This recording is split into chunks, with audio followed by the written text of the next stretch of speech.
મહારાજે કહ્યું, મને ડર નથી લાગતો મારી તલવારથી. જો તમારા ગળા ઉપર તલવાર મૂકું છું તો તમને શું લાગે છે?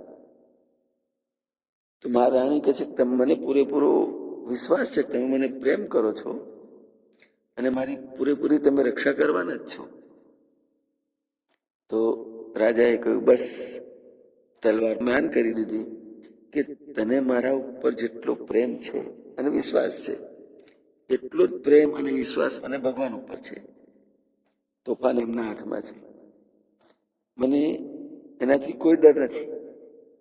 એમની મરજી જો ડૂબાડવાની હશે એમાં પણ મારું ભલું થશે તો મને ડૂબાડશે, અને લાગશે કે બચાવવાનું છે જો બરાબર છે તો બચાવી લેશે. આ દરમિયાન તોફાન શાંત થઈ ગયું.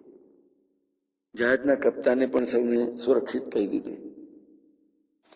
પછી મહારાણી પત્નીએ કહ્યું કે મહારાજ, આપ મને એ જણાવો કે આટલી વિષમ પરિસ્થિતિમાં જહાજનો કપ્તાન પણ ગભરાયેલો હતો અને તેમાં આપ આ ડોક ઉપર અવિચળ અને સ્થિર કેમ બેઠેલા હતા? એનું રહસ્ય શું? તો મહારાજે કહ્યું, જેનો અહંકાર અહમભાવ પૂર્ણપણે ભગવાનમાં સમર્પિત થઈ ગયો હોય છે એને કોઈ પણ સ્થિતિથી ભય નથી લાગતો.